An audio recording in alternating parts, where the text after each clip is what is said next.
Les flammes se sont propagées dans ce massif de la Côte Bleue sur la commune du Rove. L'incendie est parti d'un chemin vers 3h30 du matin, non loin de ces riverains qui ont dû être évacués. Regardez les flammes, alors des flammes, ils faisaient les 10 mètres, tranquille. Mais alors la fumée, après, mal aux yeux, on suffoquait. Et c'est là qu'on est tous descendus à la plage. J'ai pris que le tuyau d'eau et j'ai arrosé tant que je pouvais.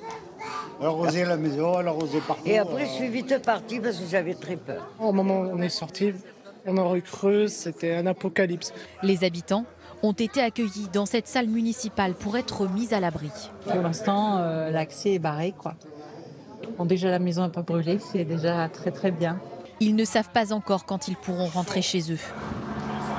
Le feu ne progresse plus.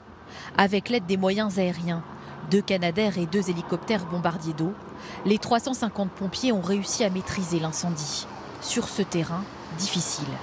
2 difficultés majeures, un feu de nuit, bien évidemment, en plein massif, et bien évidemment aussi les accès difficiles, parce qu'on est réellement dans un environnement très vallonné.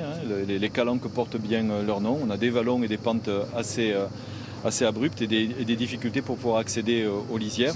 Avec la canicule, les autorités appellent à la prudence. C'est une piqûre de rappel pour tout le monde, pour les habitants. Nous sommes le département des Bouches-du-Rhône est placé en vigilance maximum pour les feux de forêt. Les conditions sont réunies pour avoir ce genre de feu de forêt. Donc en l'espèce ici, une enquête sera ouverte pour déterminer les causes de l'incendie. Le travail continue sur le terrain pour les pompiers toujours engagés cet après-midi. Le vent va souffler à plus de 30 km/h et les températures vont atteindre les 35 degrés.